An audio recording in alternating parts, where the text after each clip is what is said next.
Bon, bonjour à tous. Je vous présente Valérian et Baptiste. Voilà. Bonjour Quentin, bonjour tout le monde. Bonjour. Vous messieurs. J'ai crevé de chaud là-dedans. On a brandé l'événement, quoi. Avant qu'on commence, peut-être on peut poser des questions. Qui se définirait comme étant start-upper dans la boutique ? Qui a vaguement le projet de monter une boîte un jour ? Et les autres, ils sont tous. Qui pense que le seul moyen de monter une entreprise est d'avoir des investisseurs, genre des venture capitalists ? Ok, t'as le seul fond de la pièce là-bas. Est-ce que si je dis startup bootstrap, ça parle à tout le monde ou pas du tout ? Ouais ? Cool. Donc aujourd'hui, on reçoit une équipe géniale. Donc je vous présente Baptiste Jamin. Coucou papa. Ouais. Bon, bonjour. Non, mais il n'y a plus de pile. Ok. Non, mais sinon, le captation ne va pas fonctionner. Ouais, T'as un autre micro ou pas ? Il n'y a plus de piles. Tu veux acheter des piles, Greg ? Il n'y a plus de piles. Il n'y a plus de piles. Mais t'as l'autre ou pas ? Oui, ça va aller, ça va aller. Non, mais ça marchera jamais, on peut pas. Ah, tu penses ? Mais t'as jamais eu d'économie atomique ? Moi, je les mettais sur le radiateur. Ça marche aussi.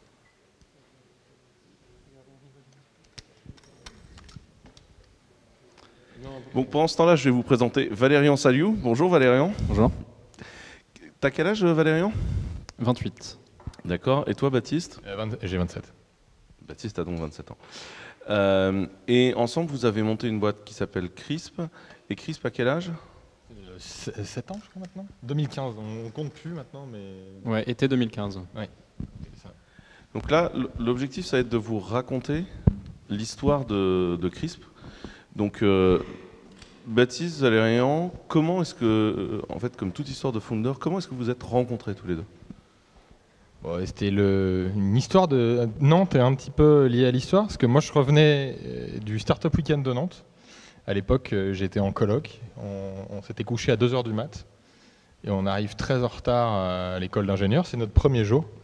Et donc on s'excuse fortement en disant voilà, on est très en retard, on était à un Startup Weekend, et personne ne comprenait vraiment dans la salle ce que c'était qu'un Startup Weekend. Donc du coup vient le temps des présentations. Et donc, nous, on dit, on est entrepreneur, voilà, on veut créer une start-up, et il y a un mec qui est juste derrière nous et qui dit, je suis entrepreneur et je veux aussi faire des start-up plus tard. C'était quoi l'école ? Ça s'appelle l'ENSAT, l'école nationale de je sais pas quoi, truc d'ingé public. Des sciences appliquées. Et c'est où ? À Lannion. Ouais, Bretagne. Vous voyez tous où c'est Lannion ? C'est la Silicon Valley française, mais des années 70. Elle a plus que le nom. En fait, vous allez nulle part et vous faites encore un bon 30 bornes. Vous tournez sur la droite, sur le chemin de terre. Non, en vrai, c'est un vrai coup de chance qu'on soit arrivé là-bas. Donc vous avez décidé de faire cette école d'ingé. Vous commencez donc cette école d'ingé ensemble. Vous êtes à Lannion, donc vous avez quand même pas mal de temps libre pour bosser sur vos projets. C'est à peu près ça l'histoire. Ouais. Pourquoi vous vous retrouvez à travailler plus ensemble dans cette classe ? Est-ce que c'est un hasard ? Je pense qu'on les affinités entre nous trois, on était trois à la base dans la classe, elle était plus forte par rapport au reste du groupe. Donc Ouais, et puis un autre truc aussi, on avait tous appris à coder genre à 15 ans. Ouais. On était un peu des clones. Voilà, on s'est mis ensemble, quoi. En fait, on était un peu des clones et on a commencé à faire des projets très très tôt, quand on était plus jeunes. Valérian, il le dit pas, mais il a fait Japix, il avait 15 ans. Il a eu son article dans Le Monde, il avait quoi, 16-17 ans ? Tu nous expliques Japix ? En fait, c'était un Slack à l'époque où Slack n'existait pas. Mais basé sur à l'époque, je faisais déjà, Baptiste aussi, beaucoup de réseaux, enfin du chat, etc. Donc c'était un client, une application web qui permettait de se connecter à un protocole qui s'appelait Jabber, qui permettait de discuter avec ses amis à la MSN, quoi. Et c'était une des premières applications web en fait à l'époque où Google Chrome la version 1 de Google Chrome. La version 1 de Google Chrome démarrait. Il y avait Gmail qui commençait et en fait il y avait très peu d'applications web comme on les connaît toutes aujourd'hui. C'était l'Ajax à l'époque. Et le terme Ajax parle encore à des gens dans cette salle ou pas? C'était ça, on ajaxisait le web et c'était la révolution. Ou le DHTML en fait. Ouais, t'as une question? C'était en 2010-2011 de mémoire. J'étais très jeune. Et donc du coup, tu fais Japix, et Japix, tu le mets en open source direct? C'était open source directement. Du coup, tu le mets sur quoi? Parce qu'à l'époque, il n'y a pas vraiment GitHub. Alors, non, il y avait GitHub, mais c'était le tout début. En fait, j'utilisais une forge qui a été développée par un Français qui s'appelait codingteam.net. Et c'était un open source de même, c'était le GitLab pour Subversion, SVN. D'accord. Donc toi, tu développes Japix, tu as des utilisateurs sur Japix, il y a beaucoup d'utilisateurs sur Japix? Il y avait 100 000 comptes, ouais. Ok, donc tu fais 100 000 comptes sur Japix avec un petit serveur que tu loues pas chez Online. Chez Gandhi.net. Ouais. Chez Gandhi. Ouais. Et donc du coup, tu déploies ton truc qui permet globalement de se dire j'ai mon compte Jabber et je me connecte à d'autres Jabber, mais en fait du coup ça te permet de garder un historique de ton Jabber, pas sur ta machine, mais dans un service en fait. C'est ça. C'était en fait je permettais aux gens de créer des adresses @japix.com. C'était le service officiel de ce que je faisais en open source. Finalement, j'hébergeais en fait ma web app sur japix.com, mais d'autres personnes pouvaient le faire. Par exemple, le CERN l'utilisait. Ouais, moi à l'époque je faisais la même chose sur IRC. C'était pareil, c'était assez pourri. Vous avez toujours un IRC, non? Chez Clever, ouais. Vous avez eu un IRC à un moment, je crois. En fait, à une époque, Clever, on utilisait IRC. Qui connaît IRC ou pas? Ok. Oui, ils font style. Moi, je ne l'ai jamais utilisé, tu vois. IRC, c'est le premier protocole de serveur de discussion, mais ça date des années 90. Hein, et c'était là où on allait pour discuter entre gens qui savaient à peu près servir d'un ordinateur. IRC a jamais été très orienté easy. Déjà, il fallait savoir utiliser le bordel, ça filtrait pas mal. Ouais, c'était pas un usage très agréable. Jabber, c'était déjà un protocole qui pensait à l'utilisateur en tant qu'utilisateur et pas juste, et pas mal en fait. Mais historiquement, la communauté open source se structure notamment autour d'un truc qui s'appelait Freenode, qui était. On l'a perdu, je crois. Hein. Non, mais en fait, c'est important dans l'histoire du chat, en fait, parce que c'est des problèmes de génération, en fait. Les protocoles de messaging, en fait, ont été très générationnels. Et donc, en fait, on se rend compte que c'est des sujets où, en fait, des gens sur des périodes de 10 ans, en fait, ou de 5 ans maintenant, en fait, s'agrègent autour de protocoles et d'utilisation d'app, en fait. C'est un des sujets. Donc, tu développes ce truc-là, mais t'en fais pas spécialement un business, c'est ton projet open source, c'est cool, et tu rentres à l'école, quoi. Si, c'était mes travaux d'été en étudiant. T'avais fait Wavy aussi? Oui. Un réseau social pour développer. Ouais, en fait, tous les deux à ce moment-là, on avait un peu nos projets qui étaient en train de fail. Et c'est un peu comme ça qu'on s'est retrouvés à faire un truc ensemble. Ok, parce que toi, tu avais un autre projet à cette époque-là? Ouais, j'ai eu un long cimetière de projets avant. Mais genre vraiment, j'ai commencé à coder à 12 ans, je suis tombé dans la marmite étant petit. Après, j'ai commencé à coder des jeux vidéo, notamment des moteurs de jeux vidéo, ce qui permet de créer des jeux vidéo en gros. Ouais, alors en général, pour ceux qui n'ont jamais fait ça, tu veux faire un jeu vidéo, tu te rends compte que les moteurs sont pas bien faits. Du coup, tu te dis, je vais commencer par créer un moteur de jeu vidéo. Donc chez Unreal Engine, je crois qu'ils sont quelque chose comme 600 à coder le moteur. Mais toi, en général, tu pars avec tes petits bras musclés et tu dis, ça n'existait pas de toute manière. Et donc, en général, tu échoues à un moment où tu fais des ronds, des carrés et tu balances quelques shaders. Et là, tu contemples la quantité de boulot qu'il y a entre ça et World of Warcraft, ce qui est en fait assez loin sur le chemin en fait. Et donc tous les gens qui ont essayé de bosser dans le jeu vidéo, on a tous codé plusieurs moteurs qui ne marchent pas. C'est un vrai apprentissage quand tu es jeune et que tu es ado d'apprendre à faire un moteur de jeu vidéo parce que tu as plein de choses cool à apprendre et dans la vie ça m'a appris vachement. Et puis après je m'emmerdais au lycée donc j'ai piraté le lycée, je me suis fait virer, j'ai passé le bac en candidat libre. Et j'en connais d'autres. Et en fait, après, j'ai créé une app qui s'appelle Randomail et ça a été mon premier vrai succès. Je ne sais pas si vous voyez maintenant la feature sur iOS qui permet de se connecter avec un compte Apple, mais de ne pas donner sa vraie boîte mail. Yes. vous voyez tous le truc de privacy. En fait, quand vous faites du signing par Apple, en fait, Apple te dit soit je file ton vrai email au service, soit je file un email n'importe quoi @appleid.com. Et en fait, Apple sait que cet email-là, c'est vous, mais le service ne sait pas que c'est vous. Voilà. Et bah, cette feature-là, je l'ai créée en 2012. J'étais le premier à la créer à l'époque. D'ailleurs, les mecs, ils ont Apple en 2012, et quelques mois après que je lance, ils ont breveté le truc, ce qui m'a valu quelques petites emmerdes avec Tim Cook. J'ai d'ailleurs une lettre signée du legal board d'Apple m'expliquant de bien aller me faire foutre.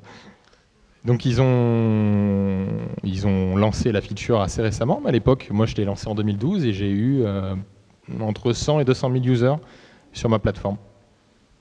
C'était mon premier vrai succès. Et mes premières vraies emmerdes. C'est très chiant de gérer du mail. Et surtout, c'est très chiant de gérer du mail de gens qui veulent être anonymes. C'est ça. Il y a potentiellement un sacré paquet de gens avec qui tu n'as pas envie de faire du business. Exactement.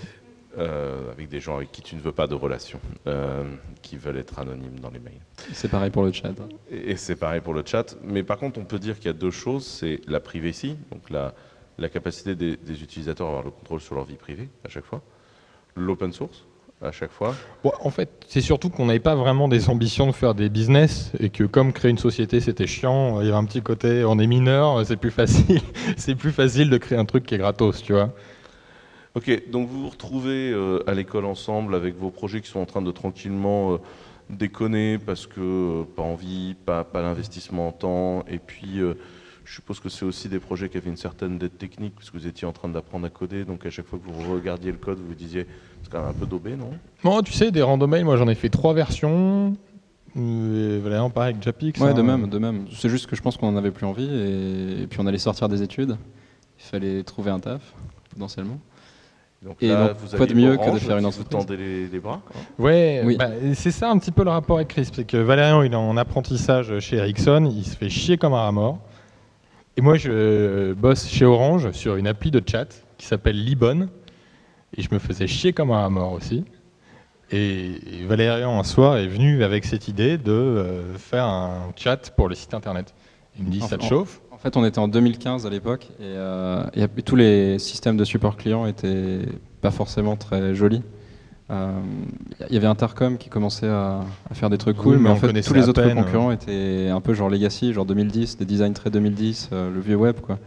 Donc on s'est dit on va faire quelque chose d'un peu plus joli déjà. Il y avait un problème énorme déjà, c'est qu'on croyait vachement à la théorie de la multitude à cette époque-là. En fait, on se disait il va y avoir de plus en plus de business qui vont se créer. Le support client, le chat, c'est à la base de la relation de tout business depuis des millénaires. Et tous les outils de support et de chat ajoutés sur un site internet aujourd'hui, soit ils coûtent une tétrablinde, soit c'est des grosses daubes. On parle vraiment de grosses daubes en fait. Donc en fait, l'idée de créer votre boîte, elle vient quand même du fait de... alors là où je bosse, c'est quand même vraiment à chier, quoi. Il y a un peu de ça. On avait du temps libre. On avait du temps libre. Non, mais en fait, ce que je trouve assez amusant, c'est... la petite histoire, c'est que la première boîte que j'ai créée, c'est une décision. En fait, il y avait une rencontre étudiant-entreprise dans mon école d'ingé. On fait la journée où il y avait nos amis de Capgemini, d'Altran et compagnie, là. Et je sors de la journée et je me retourne vers mon pote et je lui fais... Alors, j'irai jamais bosser là-bas. On va créer une boîte. Pourquoi? Parce que sinon, on va bosser chez eux, là. Donc, ça va pas être possible, en fait. Enfin, donc, on va faire une boîte. Et du coup, on fait quoi? On va faire des jeux vidéo. Donc là, c'est le moment où on a déconné complet. Hein, voilà. Mais c'était intéressant néanmoins. C'est marrant, tous les mecs qui commencent par faire des jeux vidéo et ils finissent tous par abandonner et faire des vraies boîtes après. Il y a des développeurs dans la salle? C'est quoi les développeurs qui ont commencé par un jeu vidéo? En se disant genre, je veux faire dev parce que jeu vidéo? Tu vois, ça a vachement diminué dans le temps. À l'époque, ouais, ils étaient tous comme ça. C'était un truc genre, toute l'école d'ingé voulait faire du jeu vidéo. La réalité, c'est que personne finit à faire du jeu vidéo parce qu'il n'y a pas d'argent, d'abord. Et qu'ensuite, faire un moteur physique, ça implique de connaître la physique, déjà, ce qui est chiant. Et ça implique de connaître la géométrie 3D. Ça implique de connaître... C'est un marché de merde et il n'y a pas d'argent, c'est ça le point. Bref, donc tout le monde a commencé par du jeu et effectivement, donc après vous arrêtez. Donc là, vous vous dites, ok, je monte ça, et en clair, vous gardez vos boulots et vous bossez la nuit, uniquement la nuit et jamais à votre boulot sur ce projet-là. Ouais, on a travaillé beaucoup la nuit. Oui. C'est quelle période ça? Ça prend combien de temps cette phase pour faire du POC? Valérian, il bossait sur les designs. Après, il faut expliquer, on était en alternance aussi. Hein. On était en alternance, donc on avait un peu de temps libre en cours. Voilà, on avait du temps libre en cours. On avait tous nos ordinateurs en fait sur les bureaux. Et j'insiste sur du temps libre en cours uniquement. Donc en fait, moi j'étais sous Sketch en train de designer en cours les premières ébauches de Crisp. Et puis après, le week-end, le soir, etc., on commençait à implémenter de manière très itérative. On a commencé par la chatbox. Donc avec Baptiste, on s'est mis un week-end chez lui au début du printemps. On avait un week-end de 3 jours, 4 jours. À peu près à ce moment-là, le moment où on s'est posé chez lui. Les week-ends de on s'est dit, Pâques et tout. En 4 jours, on fait une chatbox, ça marche. Et donc Baptiste codait une partie, moi je codais l'autre, le visuel, tout ça. Et en 4 jours, ça marchait. Donc on avait une sorte de mini POC. Ensuite, en fait, ce qu'on voulait faire au début, c'était lancer Crisp pour que Crisp en fait soit une chatbox connectée à ton Slack, super simple. Et au bout d'un mois, on s'est rendu compte que si on allait s'arrêter là, ça allait pas forcément très bien se vendre. Non, la vraie raison, c'est qu'on était super chaud et en fait, le proto Slack, il a marché une semaine et on s'est dit, mais là, chaud comme on est, on continue le reste et on a tout fait. En fait, oui, on voulait continuer. En fait, on voulait en fait. Ça marche très bien le proto Slack. Non, c'est pas le problème. C'est aussi, on s'est rendu compte que gérer un support client par Slack, c'était pas gérable aussi. Donc on a exécuté tout le truc, quoi. Ok. Et à ce moment-là, vous êtes que deux ou vous commencez à chercher d'autres gens? On en est que deux. Donc vous êtes que deux, vous faites le produit, vous n'avez même pas incorporé la boîte? Non. Et vous l'ouvrez quand même à des utilisateurs ou vous faites que des tests vous-même? En fait, ce qu'on a fait au début de Crisp, ce que peut-être d'une certaine vision, on peut considérer ça comme une erreur, mais on a pendant 1 an, voire 1 an et demi, en fait, on était full gratuit. Et notre main focus, c'était on n'avait pas de boîte, on faisait un service, on itérait dessus, le produit. En fait, c'est intéressant ce que tu dis, mais au début, le tout Crisp, c'était password locké. Donc en fait, quand tu arrivais sur la homepage de Crisp, tu avais un gros HT Access un basic-code pour te connecter. N'importe qui ne pouvait pas aller sur Crisp. Et moi, j'ai un de mes potes qui me dit, mais moi, tu peux me filer le password pour que j'essaie? Et ben non, je lui dis, on lui file le password. Il va, on dit, bon, attends, nique sa mère, on enlève le password, c'est bon, hop, c'est bon, il peut s'inscrire. C'est bon, Mathieu, tu peux t'inscrire. Et le lendemain, on arrive sur la plateforme et il y a genre, je sais pas, 10, 15, 20 comptes de créés. Je me dis, mais what the fuck? Alors, je demande à mon pote Mathieu, t'as fait quelque chose? Il dit, ouais, hier soir, j'étais chaud, j'ai envoyé un mail à plein de boîtes en disant que leur support client, c'était de la merde. Et du coup, voilà, vous avez un utilisateur maintenant, démerdez-vous, au revoir. Alors, du coup, le lendemain, on se retrouve à gérer une prod, des vrais clients qui commencent à avoir des questions, à dire tiens, telle feature vous l'avez? Non, on l'a pas. Et telle feature vous l'avez? Non, on l'a pas. Mais du coup, on va te la faire. Et ça commence comme ça, et petit à petit, itérativement, on a écouté leur feedback, et puis on commence à avoir 20, puis 30, puis 50, puis 100, puis 200, et puis un jour, on est au mois de décembre 2015, on est un dimanche, et le Google Analytics de Crisp, mais genre, il explose. Et genre, vraiment, c'était n'importe quoi. Alors, tu sais, t'es habitué à avoir 2-3 visiteurs sur ton site en live, et là, d'un coup, t'as le compteur qui monte et qui zigzague. Et on se dit, mais il y a un bug, il déconne le Google Analytics. Et en fait, c'est juste qu'il y avait un de nos utilisateurs québécois qui avait mis Crisp sur une plateforme qui s'appelle Product Hunt. Et à l'époque, Product Hunt, c'était vraiment le faiseur de roi. C'était quand tu étais sur Product Hunt, c'est que tu étais un produit badass et que tu allais réussir dans la vie. Et c'est ce qui nous est arrivé. Et on a été premier sur Product Hunt ce jour-là. Et depuis, la croissance nous a jamais lâchés. Ça, c'est assez intéressant. Qui connaît Product Hunt? Qui connaît Clubhouse? Ils connaissent encore, mais bientôt ils s'en souviendront plus. Qui a utilisé Clubhouse ce dernier quarter? Ah putain, il y a quand même quelqu'un qui... Bon, tu peux aller au quarter carrément sur Clubhouse. Hein. Qui a utilisé Clubhouse ces derniers 6 mois? Ah, il y a vraiment toi. Hein. Ça a duré 1 mois, cette merde. Ah non, ça a duré 3 petits mois, je dirais. C'était bien pendant 3 mois. Product Hunt, à l'époque, c'était vraiment le faiseur de roi dans le sens où il n'y avait pas encore de stratégie de hacking de Product Hunt. Donc en fait, la qualité de la communauté était très forte. C'était vraiment une communauté, hein. C'était pas une boîte, c'était vraiment une communauté. Et en fait, après, c'est parti en live parce que en fait, c'est des produits, quand il y a trop de monde dessus, c'est le putain d'enfer à traiter. Il y a un truc qui est tombé? Non, bon, ok. C'est le putain d'enfer à traiter. Et en fait, c'est pour ça qu'aujourd'hui... mais ouais, moi, je me souviens, à cette époque-là, il y avait des gens, leur homepage, c'était Product Hunt. Tous les matins, ils allaient checker les 20 produits Product Hunt. Bon, c'est comme Hacker News, en fait. C'était assez addictif. Il faut surtout dire que les produits qui sortaient à l'époque dessus, il y avait une vraie curation. Et quand tu allais voir sur Product Hunt, vraiment, tu débarquais sur des landing pages qui étaient incroyables. Ça, déjà, pour être sur Product Hunt, à l'époque, il fallait vraiment avoir une putain de landing page et un très bon produit. Donc, c'était génial, parce que tous les jours, tu avais une curation de produits géniaux à utiliser. Aujourd'hui, vous avez toujours une bonne relation avec Product Hunt. Tu dirais que ça a autant d'impact qu'à l'époque ou pas? On a fait un autre Product Hunt plus tard. Et on a refait le même succès en mieux. Ouais. On a doublé les revenus de Chris pour un jour, comme ça. C'était il y a combien de temps? C'était en 2017. Ok. Et aujourd'hui, toi, tu regardes Product Hunt au quotidien ou pas du tout? Plus du tout, non. Donc vous êtes en décembre, donc il y a un Product Hunt qui arrive, vous récupérez plein de users, toujours gratuit. Ouais. Donc là, il faut scaler l'infrastructure à toute vitesse. Valérian passe une mauvaise nuit. À l'époque, on était sur Firebase. Firebase, ouais. Aïe. Bonne idée pour commencer, mais très mauvaise idée pour scaler. Et la facture était un peu salée. En fait, et en plus, non, elle n'était pas salée encore. Elle était pas salée parce encore. que leur système de billing était pété, ils ne savaient pas. Mais du coup, on payait rien. En fait, pendant 6 mois, c'était le moment où Google avait racheté Firebase, et pendant 6 mois, en fait, on payait pas ce qu'on devait payer, parce qu'on consommait du giga, quoi. Et à un moment, une personne nous contacte et pour nous dire, en fait, j'ai régularisé votre compte, voici la facture pour les 6 derniers mois. On n'avait pas de boîte, on a été étudiants. Donc en fait, on a eu une grosse chance parce qu'en fait, en parallèle, on était en train de implémenter le nouveau système qui était genre nos propres bases de données, etc. Enfin, le vrai système de Crisp tel qu'il est actuellement. Et en fait, on s'est dit, ok, YOLO, là en 2 jours, on a 2 jours pour switcher. On devait le migrer genre un mois plus tard et on a eu 2 jours pour migrer.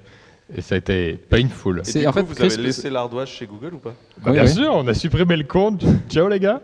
Mais on leur a fait une pire crasse après. Vous leur avez laissé une ardoise de combien?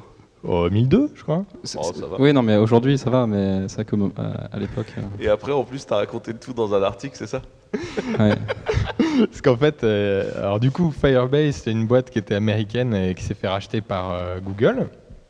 Et donc nous, on a commencé à utiliser Firebase à l'époque, c'était encore la startup Firebase. Et on a fait un article. Firebase, pour ceux qui ne savent pas, ça permet vraiment de faire du messaging temps réel entre une application mobile ou une page web et du serveur en essayant au maximum de simplifier la vie du développeur. C'est très très bien pour faire un POC, ça coûte une métaburne, donc c'est acheté par Google, et ça scale hyper mal. Ça scale très très mal, oui. Hyper mal. Parce qu'il y a des compromis qu'ils ont fait dans ce truc-là, qui fait qu'en vérité, quand tu vas arriver à, je sais pas, 2000 utilisateurs, tu vas aller te planter au fond à droite. En fait. Oui, des vrais problèmes de prod. Ouais. Et donc on a à force, il y avait plein d'utilisateurs, de gens qui nous demandaient mais vous pensez quoi de Firebase? Vous pensez quoi de Firebase? Et à chaque fois, on leur expliquait toujours la même histoire. Et un jour, je me suis dit, on va en faire un article. On a fait un article qui s'appelait Why you should never use Firebase. L'image, en plus, la cover image, c'était une forêt qui brûle. Et donc on a expliqué de manière très détaillée 10 points pourquoi il ne faut plus jamais utiliser Firebase. Et on l'a mis sur Hacker News et il a fait top page sur Hacker News. Je pense que le pire dans l'histoire, c'est que ça a très bien ranké dans Google. Et en fait, quand tu tapais Firebase pour chercher Firebase, le deuxième résultat était notre article. Ce qui a valu une sorte de modification de l'index Google, puisque Firebase appartenait à Google. Ce qu'on a senti comme une modification de l'index. C'est-à-dire qu'en fait, l'article était en train d'avoir une vélocité de plus en plus importante, de plus en plus de gens étaient en train de le partager. Et donc, il aurait dû rester sur Google Actu. Mais il a été pull. Et en fait, il a été pull comme ça. Google aurait des pratiques anticoncurrentielles. Et il y a une autre histoire, c'est qu'à l'époque, le CEO de Firebase était à Paris, en train de déjeuner avec Oussama Hamar. Et à l'époque, Ça, c'est quand? C'est des années plus tard là, c'est 2016. Ah ouais.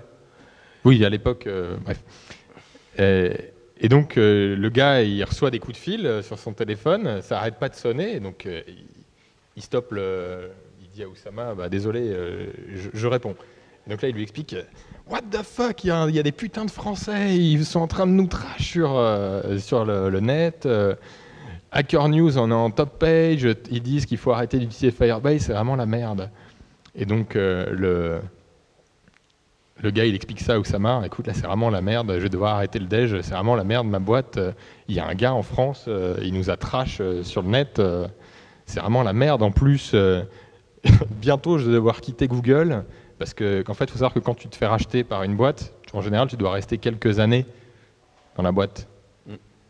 Avec cette merde, je vais devoir rester 3 ans de plus, si ça se trouve, bah, c'est vraiment la merde. Et donc Oussama lui dit, mais c'est qui le gars qui a fait l'article? Et donc le gars, il regarde et c'est Crisp. Et là Oussama qui éclate de rire, dit, laisse tomber, je les connais. Je les connais. Et donc du coup, ils nous ont demandé gentiment de un petit peu policher l'article. Ce que vous avez fait? On est honnête. En disant tel point depuis ça a été résolu, tel point ça a été résolu. Et donc régulièrement, le CEO de Firebase nous envoie un mail en disant ah tiens, le point 4 de votre article, ça y est, on l'a corrigé. Il est toujours chez Google, lui? Aucune idée, on n'a plus de news. Alors, mais jusqu'à encore quelques années, 2018, on avait encore des news de Google qui nous disaient hey, tel point de l'article, point 7, c'est bon, c'est corrigé. Donc ils ont pris vraiment le truc au sérieux, et c'est vrai que ce qu'on a listé comme problème, c'était des vrais problèmes à l'époque de Firebase. Est-ce que cet article-là, en mettant de l'attraction sur Crisp, enfin en mettant de l'attraction sur votre blog, il a permis de faire du sign-up ou ça a juste fait monter le PageRank du blog?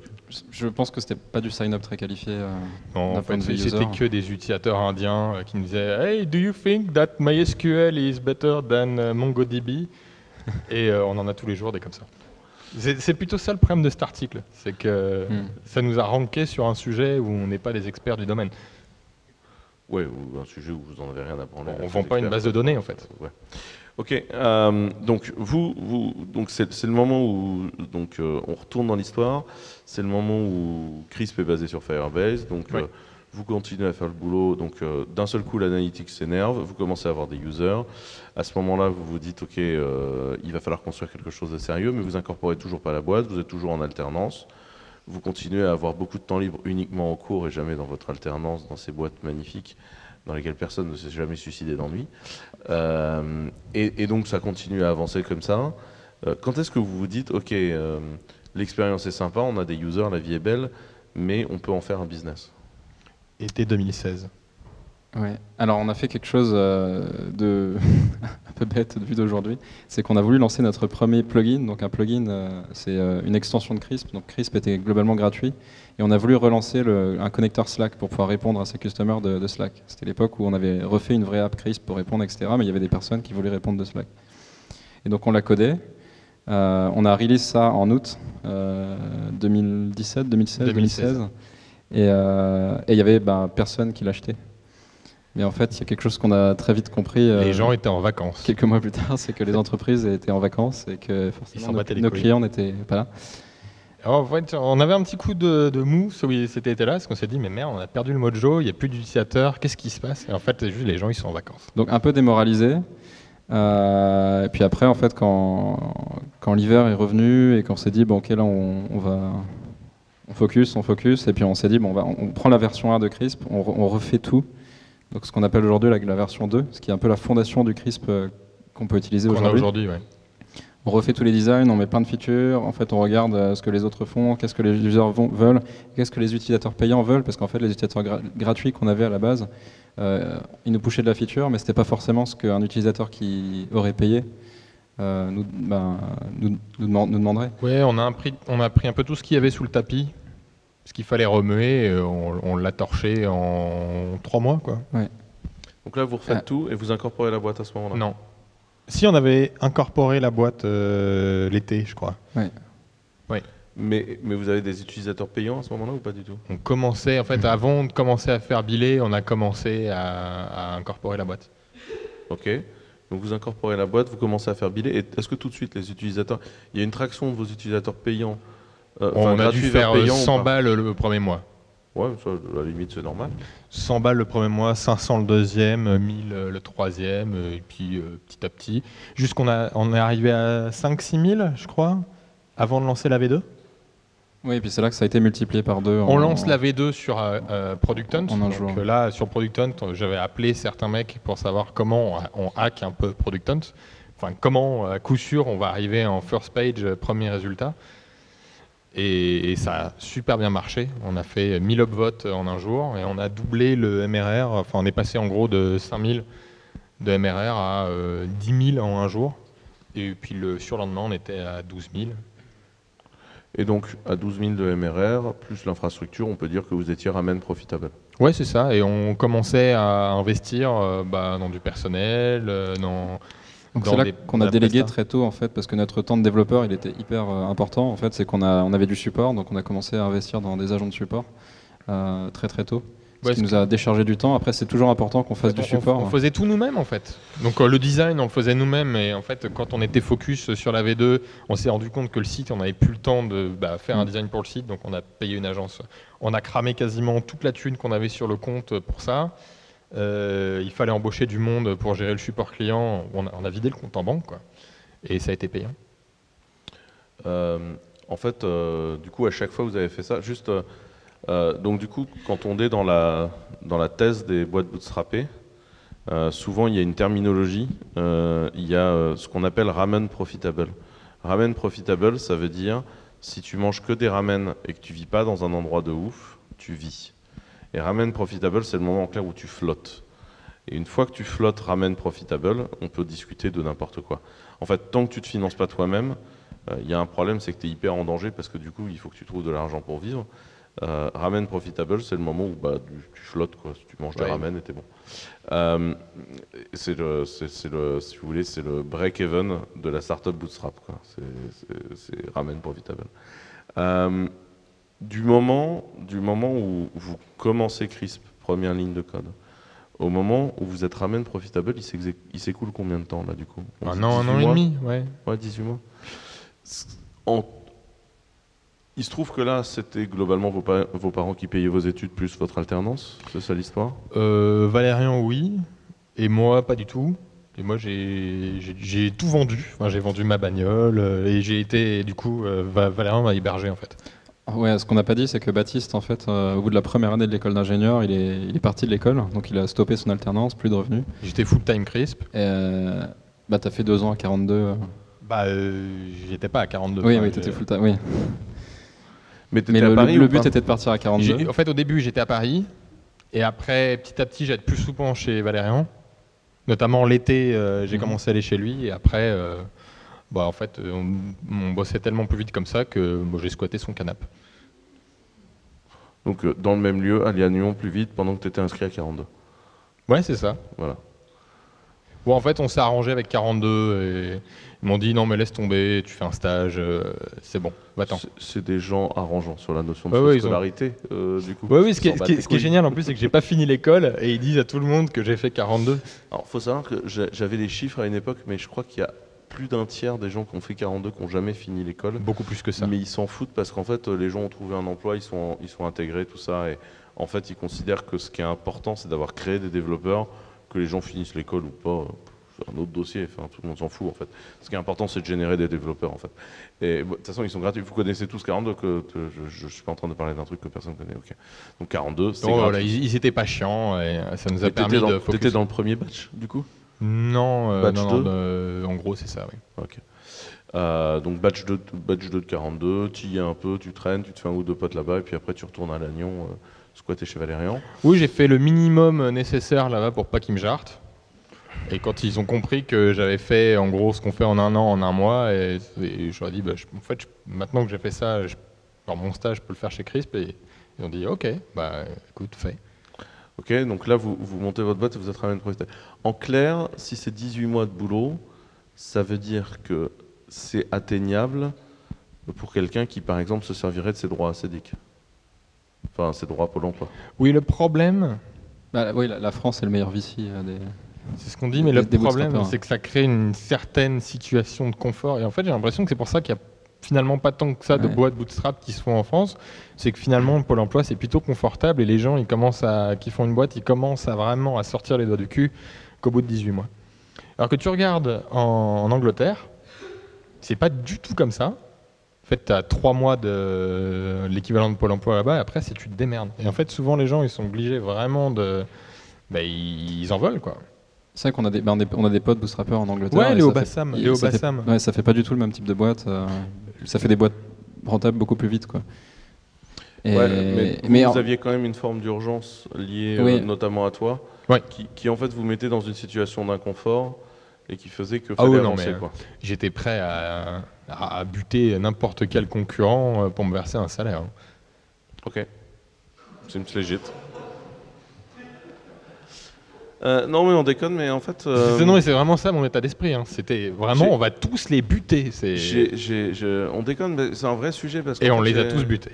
J'ai souvent eu des discussions improbables avec des gens qui sont au Pôle emploi, ça fait 12 mois, ils sont sur leur projet, ils sont porteurs de projet, ils le portent tellement qu'en vrai, ils sont Sherpas de projet. Et à un moment, tu as envie de dire, mais tu peux signer un contrat, un truc, sortir un produit, enfin faire un truc, quoi, parce qu'en fait, tu portes un projet, là, mais il faut le poser par terre et commencer à builder, quoi, enfin... Faut avancer. Il faut une forme d'inconfort. Je trouve c'est bien d'avoir un espèce d'inconfort qui fait que tu te sors les doigts du cul et que tu as envie d'y aller, quoi. Comment tu conseillerais à des gens de se construire cet inconfort ? Il faut créer un inconfort pour voir. Je sais pas, vivez chez vos parents, mais à condition que vos parents soient relous. Aller chez un pote casse-couille. Ça peut être partir à l'étranger. Ouais, c'est bien. Genre, faut se mettre dans une condition d'inconfort. Auberge de jeunesse tant que tu ne te verses pas de salaire. Ouais, c'est ça. Bouffez des pâtes, fouettez-vous. C'est ça l'état d'esprit. Hein. Ok, donc vous vous mettez dans une situation d'inconfort. En fait, si vous ne vous mettez pas dans une situation d'inconfort pour créer cette première phase, c'est tellement chiant, la phase où tu passes de rien du tout à quelque chose, et elle est tellement difficile qu'il y a des fois où vous n'y arriverez pas si vous ne vous mettez pas en inconfort. C'est ça le message, en fait. Ouais, c'est ça. Ok. Après nous-mêmes, enfin c'est humain, hein, nous-mêmes on se rend compte que dans des situations de confort, on a plus de mal à shipper de la feature comme on faisait avant. Et du coup, ce qui est important pour continuer à shipper, c'est de créer de l'inconfort parfois. Et parfois, l'inconfort se fait par le voyage, hein, pour nous, c'est-à-dire qu'on fait des retreats. En fait, c'est quand on casse la routine, on crée une situation de créativité où on est dans un autre espace. Un petit downtime. Ouais, il y a moins de temps dans la journée puisque tu n'es pas dans ta routine, tu vois.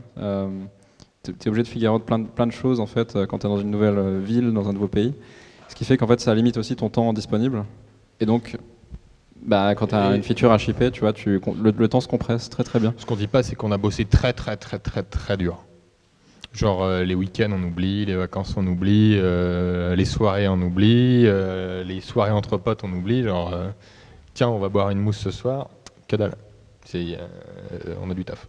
Ouais. D'ailleurs, ils ont beau venir de Bretagne. Moi, une des premières fois où j'ai passé la soirée avec Valérian, je crois que c'était une des premières fois où il retouchait un verre d'alcool depuis Crisp. Ça s'est très très mal mis, quoi. Il faut dire aussi que tu les charges beaucoup les verres. Parce que tu sentais vraiment que les mecs sortaient pas souvent, quoi. Faut dire ce qu'il est, hein. On travaillait énormément. Faut pas boire les cocktails de Quentin. Mais en fait, c'est simple. C'est un peu trop cher. En fait, quand tu as des concurrents qui sont dans une situation de confort, hein, et qui sont sur leur laurier, et que toi, que tu es un petit jeune et que tu as envie de tout péter, et que tu taffes 2 fois plus qu'eux, en fait, tu vas beaucoup plus vite. C'est juste ça le point. Donc, vous devenez Ramen Profitable avec Crisp V2. Donc là, vous êtes toujours à Lannion. Oui. Valérian, tu vas tranquillement vers ton diplôme, c'est ça ? Moi, j'ai fait un Erasmus entre-temps. T'as fait un Erasmus, situation d'inconfort, c'est ça. En fait, j'avais Erasmus, il y avait encore moins de travail qu'à l'école pendant 6 mois. Mais il y avait quand même une situation d'inconfort, c'est que j'avais genre des horaires de cours, etc. En fait, du coup, je me levais très très tôt.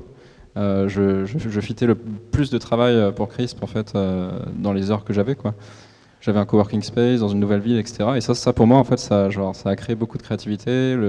Tous les designs de la version 2 de Crisp qui sont aujourd'hui ce que vous voyez quand vous connectez quasiment au dashboard de Crisp, c'est issu de cette période-là.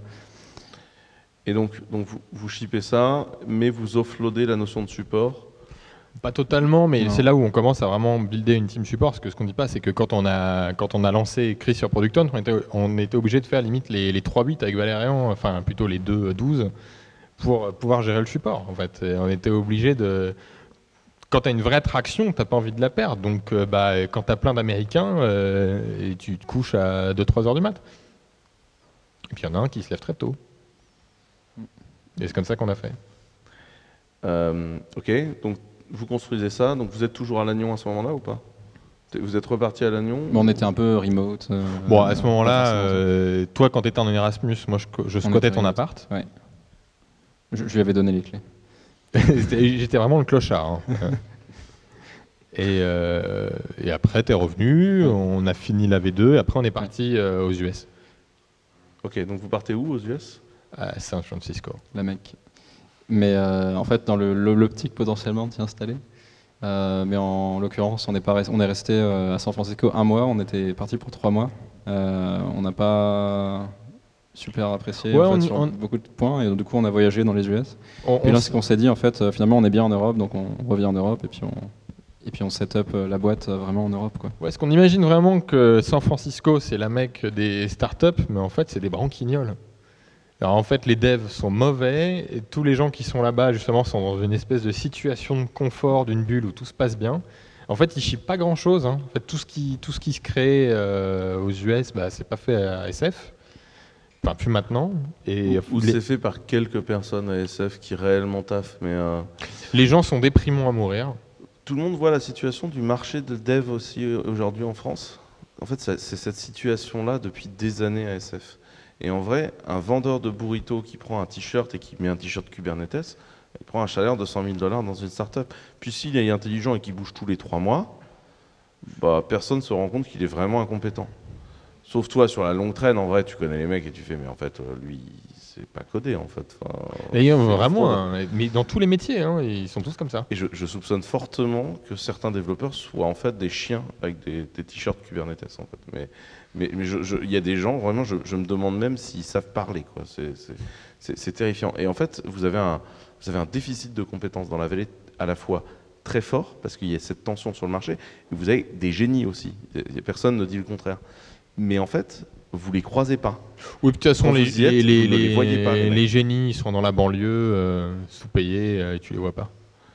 Ouais, ou au contraire, ils sont riches, mais du coup, tu les croiseras pas au café, en fait. Enfin, c'est un truc qu'il faut comprendre sur l'ambiance. Si tu vas à Cupertino, par exemple, donc tu es à côté de Stanford, tout ça, Cupertino, c'est un endroit où tu ne peux pas manger ou boire une bière après 21h.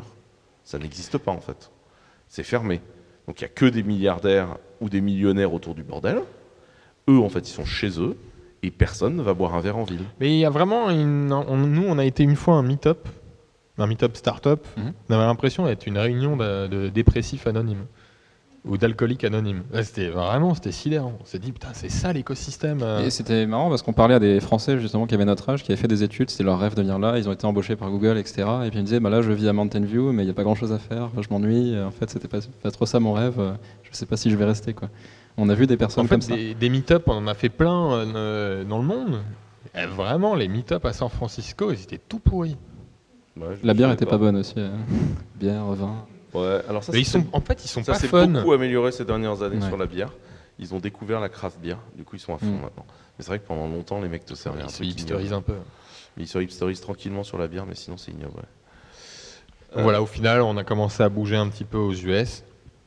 Ouais, en fait, après, on s'est dit, bon, qu'est-ce qui est l'extrême inverse de San Francisco? Une ville où les gens sont sympas, où il y a la joie de vivre. Et en fait, on a regardé sur, comment ça s'appelle, le truc de Peter Lovells? Nomad List. Nomad List. Ouais, Nomad List. Et on a trouvé une liste de villes candidates sur la côte Est. Et on était dans une ville de 20 000 habitants qui s'appelle Portland. Et le petit Portland, hein, le Portland où il y a... Parce qu'il y a deux portes. y a rien. dans les US. Et on a loué un Airbnb là-bas. Mais vraiment, le Airbnb typique, comme la maison dans Charmed. Enfin, tu sais, les maisons où tu as un drapeau américain devant et une chaise à bascule. Mm. On a loué ça. Ok. Et sur En la- entier, la maison en entier Juste l'étage à du dessous. Ok. Mais c'est déjà très grand. Et vous étiez bien là-bas? On était trop bien. Enfin, Très, en très vrai, bien. on a refait une version de Crisp, on a shippé un tas de features. C'était très bien. Et du coup, vous décidez de rentrer en Europe après? Ouais. Et à ce moment-là, t'as quoi? T'as une équipe support que vous avez buildée, mais qui est full remote, vous les voyez jamais. On n'avait pas de bureau hein, à l'époque, donc c'était full remote. C'était une équipe support qu'on trouvait via Upwork en fait, tout simplement. Ouais. Et puis après, quand on est rentré en France, justement, voilà, en fait, on travaillait à ce moment-là, on voyageait pas mal, etc. On a voyagé en Europe, beaucoup en Europe centrale et de l'Est. Et à chaque fois qu'on itérait, on shippait des features comme ça qui composent aujourd'hui nos plans payants. Par exemple, le helpdesk de Crisp, le bot, etc. Tout ça, c'est cette époque-là. Et après, on s'est dit, bon là, il y a de la croissance de malade. En fait, on trouve une ville dans laquelle on peut... Avant, quand même, on a un pote Donc là, qui voulait qu'on on était embauche. parti de ramen profitable. La croissance, elle est quoi? Elle est constante, ou à partir du ramen profitable, t'as une courbe que tu peux tirer, où il y a des pics, où il y a... Ouais, depuis le début de Crisp, on a une courbe de croissance qui est prédictible, mathématique. Et c'est quoi le chiffre? C'est 60% de croissance annuelle à peu près, un peu plus, ouais. Et au mensuel, ça fait combien à peu près de MRR qui grossit? Ça dépend, puisque c'est de la croissance. Mais aujourd'hui, c'est 10-15K. Oui, mais je veux dire en pourcentage, ça tape, c'est quoi, c'est 7-8% de croissance? Oui, c'est quelque chose comme ça, oui. Ok. Pour la petite histoire, les chiffres que je connais du truc, donc le fondateur de Y Combinator, ce qu'il disait, c'est les startups qui surperforment à Y Combinator sont celles qui font 5% de croissance à la semaine. Oui, ça c'est au début. Ouais, c'est compliqué à tenir très longtemps. On l'a tenu plusieurs années, mais c'était très pénible quand même. Et 5% de croissance à la semaine, ne faites pas l'erreur de faire une moyenne arithmétique, hein, c'est une moyenne géométrique qu'il vous faut. C'est 10,5% de croissance mensuelle. 10,5% de croissance mensuelle, ça équivaut à doubler tes revenus tous les ans. C'est ça que ça veut dire. Ouais. C'est hyper dur à faire. C'est quelque chose qu'on a fait au début, mais... C'est ça, tu le fais au début. En fait, c'est comme ça que tu vois une boîte qui marche au début. Au début, on l'avait le 5% à la semaine. Hein. Oui, c'est ça. Alors nous, c'est très particulier, on l'a tenu plusieurs années, mais sinon, c'est 4-5 mois en général que les boîtes tiennent. Pourquoi je vous donne ces chiffres-là? Parce que vous voulez bootstrapper une boîte, calez-vous ces vraies métriques-là et ne le dites à personne. En fait, souvent, je vois des fondateurs de boîtes se pointer avec des vanity metrics, genre je suis numéro 1 sur Product et compagnie. Ça, en vrai, on s'en bat les steaks. Hein. Ce qui est important, c'est ta croissance financière, ou si tu es une boîte d'audience comme un réseau social, ta croissance du daily active user, mais le reste, on s'en bat les steaks. Ce qui est important, c'est ce chiffre-là. Ça, c'est un truc qu'on savait pas le trop churn aussi. Enfin, et dans la croissance, en Après, fait, il y a la contraction, c'est les personnes qui partent. Donc si par exemple j'ai 10 customers de plus dans le mois et que j'en perds 5, en fait finalement ma croissance elle n'est pas incroyable, quoi. Et tout l'enjeu c'est d'augmenter la croissance, le gain de customers, mais aussi de minimiser le churn tous les mois. En tout cas, on a bossé vachement avec un framework qui s'appelle le framework AARR, qui est en fait un framework framework pour ceux qui ne connaissent pas. C'est en gros un framework de growth hacking qui est assez simple. Hein. En gros, le principe, c'est de se dire plus on a d'utilisateurs, plus ils restent longtemps, plus ils payent. Et dans ce framework-là, il y a un truc à la fin qui s'appelle le referral. Et le referral, c'est ce qui te permet de passer d'une croissance linéaire à une croissance géométrique. Et c'est ce qui nous est arrivé. Enfin, vraiment pirater ce modèle-là en disant, OK, on a 1000 utilisateurs maintenant, mais si ces 1000 utilisateurs ils sont ravis de ce qu'on fait, qu'ils utilisent le produit à fond, dans un an, on en aura encore plus. Et en fait, c'est vraiment un modèle qu'on a créé. On avait un ancien VC de Salesforce qui avait regardé nos métriques. À l'époque, on était tout petit, on faisait 5000 € en gros de chiffre mensuel. Et il nous a dit, what the fuck? Et c'est là qu'il nous a dit, mais vraiment les gars, n'importe quel VC qui vous envoie un mail, dites-lui d'aller se faire foutre. Arrêtez de parler au VC, go away, avec vos métriques là, vous allez faire une boîte énorme. Et ça va manquer. Et sans prendre d'investisseurs. C'est ce qu'il nous a dit. Prenez en fait, surtout pas d'investisseurs. À cette époque-là, on avait métriques. toutes les semaines, quasiment parfois tous les jours, il y avait des investisseurs qui nous contactaient par mail et puis en LinkedIn, etc.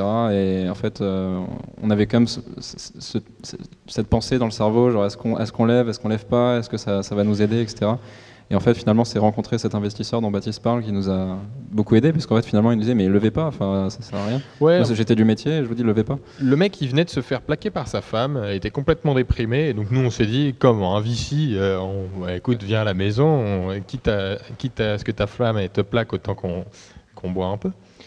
Et c'est là il sort son laptop et bon, montrez-moi vos métriques, comme ça je rentre dans mon modèle. Et en fait là, le modèle il a bugué et il a dit, bon bah écoutez, c'est simple, refusez. Enfin moi je vous le dis, refusez n'importe quel VC parce que ce sera jamais dans votre avantage.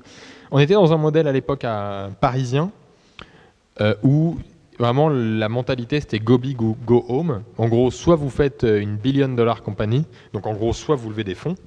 Parce que quand on lève des fonds, les VC, c'est l'ambition qu'ils veulent, c'est que vous deveniez une unicorn. Soit vous ferez une petite boîte de merde, une PME, et tout le monde s'en fout.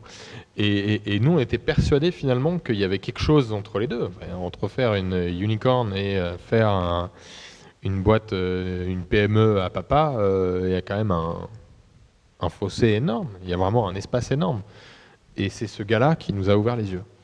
Et à l'époque, moi j'ai senti qu'il y avait beaucoup de déception chez beaucoup de gens, notamment de l'écosystème parisien, que vous refusiez de lever. C'était même pas de la déception, c'est qu'en fait ils étaient tellement dans le mindset il faut lever. C'est vraiment dans une soirée comme ici, c'était mais alors du coup t'as levé combien? Bah j'ai pas levé. Mais pourquoi? Ça a été sûr que ça va dans la vie, mais pourquoi? Quand est-ce que tu vas disparaître? Et il y avait des paris sur quand est-ce qu'on allait disparaître. Je pense que c'est un virus qui empoisonne toujours la French Tech. Donc aujourd'hui, on commence à avoir une starification des gens comme nous, ce qui n'était pas du tout le cas. Nous, ça a mis des années avant qu'on ait un article dans Madines, par exemple, ou dans n'importe quel média French Tech. Par exemple, aujourd'hui, un média comme TechCrunch, on n'est toujours pas dans leur colonne. Et en fait, tu as plein de médias encore aujourd'hui où si tu n'as pas levé des fonds, en fait, tu n'existes pas. Il n'y a pas que des médias. Mais c'est comme ça. Nous, on s'en fout, en fait. Nous, on trace notre chemin, on trace notre vie. Mais c'est dommage qu'il n'y ait que cet exemple-là, en tout cas. On était vraiment seuls. Hein. Donc à ce moment-là, vous revenez des US. Vous allez un peu dans les pays de l'Est. La croissance continue à faire, donc il commence à y avoir vraiment de l'argent sur le compte. Vous le dépensez pour avoir du support, avoir un joli site web, parce qu'en fait, du coup, vous arrêtez de vous en occuper, vous collez ça à des agences de plus en plus compétentes. Ouais. Et par contre, vous faites toujours tout le dev produit tout seul. Ouais. Ce qui est toujours un peu le cas aussi. On fait encore beaucoup de dev et de produits. Ouais. Ok. Et quand est-ce que vous décidez de rajouter des gens dans la team produit? Donc on a Julien, qui est un pote qui travaille à The Family, qui a voulu nous rejoindre. C'est notre premier vrai salarié. C'est le moment où tu te dis, bon, là il va falloir un contrat de travail, il va falloir tout ça, quoi. Donc l'avantage c'est que c'était un pote, donc ça simplifie. Enfin, tu peux te permettre d'être un peu rock'n'roll sur certaines choses quand c'est un pote. Ok. Donc à ce moment-là, vous avez un premier salarié, mais il est remote aussi, non? En fait, il nous suit. Julien, à l'époque, sa femme, elle est au Maroc. Donc il nous suit. Nous, on loue des Airbnb. Il nous suit. D'ailleurs, il ne sait pas trop où il est. Tu vois. Genre, on est en Bretagne. Il croit que, limite, on est dans le sud de la France. Ouais, c'était vraiment ça. Hein. Okay. Ou il croit qu'on était en Hongrie. Il croyait qu'on était en Pologne. Oui, il lui a pris son billet d'avion, il ne s'intéresse pas au problème. Quoi. Voilà, exactement. Il nous suivait, et il rentrait dans l'avion et voilà, il codait. Et une fois de temps en temps, il passait au Maroc. Quoi. Voilà, c'est ça. Ok. Donc à ce moment-là, vous continuez la croissance. On est à quel moment là, à ce moment-là 2018. Ouais. Et donc du coup, là, vous allez tranquillement sur la première année complète d'errance. Ouais. Ça. Vous avez fait l'errance pendant combien de temps? Ça aura fait 2 ans à peu près l'errance. Ok. Et en fait, on a eu un problème, c'est qu'à force de cette errance, c'est qu'on s'est rendu compte aussi qu'on avait besoin de monde. À recruter un pote qui nous suit partout, c'est facile puisque c'est un pote. Mais à un moment, il faut un peu. Quand même qu'il ait le modèle pour pouvoir te suivre partout, oui, mais oui. Mais à un moment, il faut quand même embaucher du monde. Tu vois, par exemple, moi, je me tapais tout le marketing sur Crisp. J'y arrivais à un plateau. Le support, on doit avoir une team de plus en plus conséquente, il fallait quelqu'un pour le gérer. fallait du dev en plus, etc., etc. Et on s'est dit, on va pas embaucher des gens comme ça et qui vont nous suivre partout, ça marchera jamais. On était un peu des Romanichels. C'était vraiment ça. Et donc on s'est dit, finalement, on va prendre des bureaux, des vrais, et on va sédentariser. Puis il y a un truc aussi qui est chiant, c'est que quand tu es tout le temps sur la route, tu crées pas de relations de proximité avec des gens des relations sur le long terme. Enfin, tu te fais pas de potes, ta famille, tu les vois moins, etc. Et donc on a cherché des bureaux et on a pris Nantes par... En fait, on a pris la carte de nos familles respectives. Nantes était au milieu, donc on a choisi Nantes. Ouais. Donc vous débarquez à Nantes, vous vous installez et là vous construisez des bureaux avec du monde. On les loue, on les construit pas. Hein, oui, oui, non. Un jour. Ah ouais, en 3 mois, on a construit les bureaux, c'est bon. Donc vous vous installez là et vous êtes combien dans les bureaux chez Crisp? Au à début, l'époque, on était 3. On a vraiment pris grand pour 3. Hein. Ouais. Ça reste grand pour le nombre que vous êtes aujourd'hui. En vrai. Ouais, mais tu sais qu'on manque un peu d'espace là. Hein. Ah ouais? Vous êtes combien maintenant? On est 6. Oui. Je pense que le plateau entier fait la taille de la salle dans laquelle on est. Hein. Donc à 6, franchement, il y a encore moyen de pas trop se marcher dessus. Hein. Après, on s'est tapé des délires. On a fait un studio vidéo, une salle d'impression 3D. En fait, on consomme de la place aussi, quoi. Je pense que c'est bien que tu le précises, voilà. pour l'audience, d'admettre que c'est pas juste une grande salle vide. Oui, c'est pas un grand open space. Ok, donc du coup, vous construisez ça. À ce moment-là, la croissance est toujours la même. En fait, le pourcentage de croissance est toujours le même. Ça avance bien. Et donc, en fait, vous n'avez jamais manqué d'argent. Vous avez juste dépensé l'argent que vous aviez. Oui, c'est ça. C'est une gestion de boîte en bon père de famille. Hein. Y a du surplus, on le dépense. Ça crée plus de surplus quand on dépense, et voilà. Oui, puis une fois de temps en temps, tu achètes des bouteilles et puis c'est parti, quoi. Voilà, c'est ça. Ok, cool. Ou des t-shirts. Voilà, exactement. Du coup, moi, je porte un t-shirt Chris, mais vous pas, quoi. C'est ça le moi, j'ai un sweat quand même. Ouais, c'est vrai. Ok. Donc vous bootstrappez, vous arrivez à combien aujourd'hui est-ce que vous communiquez sur les chiffres d'affaires ou vous communiquez pas dessus? On a communiqué à un moment et on s'est mordu les doigts. D'accord. Ça nous a causé quelques problèmes. J'entends. Du coup, aujourd'hui, vous êtes en excédent budgétaire tous les mois, donc vous faites un business très simple, vous passez votre vie au-dessus. On fait une levée de fonds annuelle en gros. Ouais, vous faites une levée de fonds annuelle auto-portée sur lequel ensuite vous investissez. Et puis après, vous construisez le business en partant de là. Est-ce que ça a eu un impact négatif sur votre part de marché, cette capacité ou pas à investir? Parce que souvent, moi, ce qu'on m'a défendu comme étant le modèle de la levée de fonds, c'est de dire, il y a des mecs qui arrivent avec une tétrachée de millions, ils vont se poser sur votre marché, ils vont détruire votre capacité. Oui, c'était déjà le cas. Ça, c'est valable quand tu buy the market, quoi. C'est-à-dire que tu as un business un peu à la Deliveroo, Uber, et tout le monde a levé, en fait. C'est très capital intensive. Tu es obligé d'avoir du capital.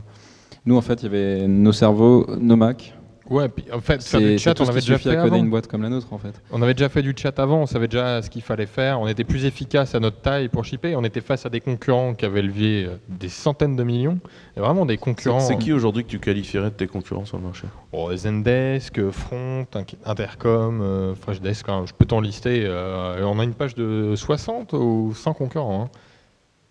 On en a plein des concurrents, mais ils ont tous levé énormément. Le truc, c'est que quand on rentre dans un modèle où on lève des fonds, on rentre dans un modèle de surendettement. C'est-à-dire qu'en fait, je sais pas, admettons aujourd'hui, vous faites 10 000 euros de revenus mensuels, donc à peu près, on va dire 100 000 euros de chiffre annuel. Quand vous allez lever des fonds, les VC, ils vont dire, c'est bien, dans 18 mois, on veut que vous fassiez 1 million annuel. Donc, pour faire ça, il va falloir embaucher une armée. Donc vous allez embaucher une armée, et en fait l'armée coûte tellement cher que dans 18 mois vous êtes out of cash, même avant. Donc qu'est-ce que vous allez faire? Vous allez relever, et les nouveaux VC à qui vous allez relever, ils vont dire c'est bien, vous avez fait les 1 million. En fait, pour faire simple, dès que tu as touché l'argent sur ton compte en banque et que tu as levé, tu es obligé d'avoir dans ta tête la runway et le fait que tu es obligé de relever encore. Dès qu'on lève des fonds, il faut savoir qu'on va devoir cramer ce cash en croissance. Donc peut-être que certaines boîtes, à un moment, elles ont eu plus de croissance que nous, mais en fait, ils sont arrivés à un moment où, en gros, ils étaient obligés d'avoir des pricing délirants pour rembourser les investisseurs. Mais vraiment, on parle de pricing qui était délirant.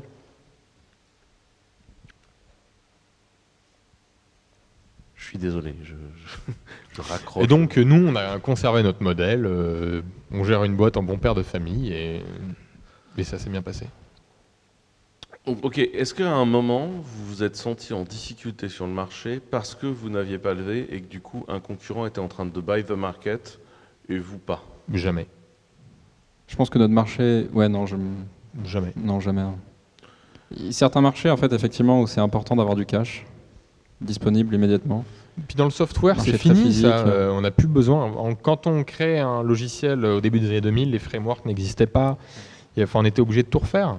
Tu vois, par exemple, Basecamp qui a fait Ruby on Rails. Oui. Enfin, en fait, il fallait recréer des frameworks, il fallait tout recréer. Ça coûtait très cher la tech à l'époque. C'est comme l'électronique un petit peu maintenant. Et même, tu vois, on commence à avoir le même modèle dans l'électronique et dans le hardware maintenant où tu as des frameworks, des outils qui permettent de réduire les coûts. Mais aujourd'hui, dans le software... Pour ceux qui ne le savent pas, pour la petite blague, en fait, quand on a fait Maker à Nantes, les cofondateurs de Maker, c'est ces jeunes gens. Et donc, quand on décide de faire Maker, on ne fait Maker que parce qu'on sait qu'en électronique, en fait, on n'est pas obligé de se taper la totalité du boulot à l'ancienne. Et que donc, on va utiliser de l'électronique grand public. Aujourd'hui, le coût du software est en train de tendre vers zéro. Et donc, en fait, on peut créer des choses de plus en plus incroyables tant qu'on a le cerveau avec. Ok, donc du coup, toi, tu dis, sur le produit, en fait, tu n'as pas nécessairement besoin d'investir trop fort, trop vite. Donc, ce n'est pas nécessairement dérangeant de ne pas avoir de cash. Et en fait, si tu arrives à être sur un marché où même un concurrent qui essaye de buy the market se plante parce qu'en fait, le marché n'est pas si simple que ça à acheter, t'es peinard. Le seul truc, c'est éviter de te retrouver au milieu de la guerre de quelques gros qui essayent de buy the market, comme du Overcash, etc. Ou toi avec Amazon, etc. Ouais, moi, mon problème, c'est Amazon, Google et Microsoft, quoi. Mais après, tu rentres dans d'autres domaines avec des pratiques anticoncurrentielles. Après, dans votre marché, tu as aussi des problèmes de pratiques anticoncurrentielles. Parce que si tu sors de la chatbox et que tu te mets à te connecter aux réseaux sociaux, oui, mais ça... Aujourd'hui, si par exemple tu veux discuter sur Facebook, comment ça se passe, quoi? Ouais, tu connais très bien le problème. Qu'aujourd'hui, Facebook détient Instagram, Messenger et WhatsApp, et que on est obligé de s'intégrer avec ces plateformes-là, et qu'en effet, Facebook aujourd'hui a racheté un de nos concurrents pour 1 milliard, et qu'ils ils ont sécurisé du coup les 3 canaux de communication, et ils vont évidemment nous brider accès à ces canaux. Mais tu sais, ça ne nous fait pas plus peur que ça, hein. Parce qu'on a toujours le mail, on a toujours le chat sur les sites internet, on a tout. De toute façon, nous, on s'en fout, Cette approche anticoncurrentielle, elle menace quand même factuellement ton business. Et aujourd'hui, c'est quoi les armes que tu as pour te battre contre ça? Être connecté à Twitter, connecté à Viber, connecté à Telegram. Nous, on s'en fout, on n'est pas plateforme dépendant. Ok, donc toi tu dis, au pire, c'est pas grave, Facebook s'isolera dans sa propre partie. Bah ouais. Et tu peux faire au pire une action en justice. En vrai, on s'en fout, il n'y a pas de problème. On s'en fout, nos utilisateurs sont ravis de ce qu'on fait, on s'en fout, on trace notre chemin. Et... Ok. Ceci dit, ce qui est intéressant, non, mais en vrai, on s'en rend pas compte, mais Crisp, on offre un support client, un outil aux gens qui est génial. Franchement, quand tu vois l'énergie qu'on porte pour résoudre le problème de nos utilisateurs au quotidien, depuis une semaine avec Valérian, on s'est tapé un nombre de problèmes incalculables. On a été down pendant quelques jours en Israël parce que y a un ingé au réseau qui a dit fuck up le peering avec l'Europe. On est les seuls à aller à bras-le-corps pour aller résoudre le problème. Il n'y a aucune boîte qui fait ça. Tous les outils qu'on utilise, même des outils qu'on paye très cher, plusieurs milliers d'euros par mois, ils nous offrent un support tout pourri. Franchement, on se fight comme des malades pour nos clients en termes de support, en termes de produits. Tant qu'on est bienveillant avec eux, je ne vois pas pourquoi ils nous lâcheraient. Donc aujourd'hui, Chris, vous l'avez emmené là. Donc ça génère de l'argent. Les gens qui bossent chez vous sont globalement contents. Vous avez très peu de turnover, si ma mémoire est bonne. Ouais. Très peu de gens qui partent.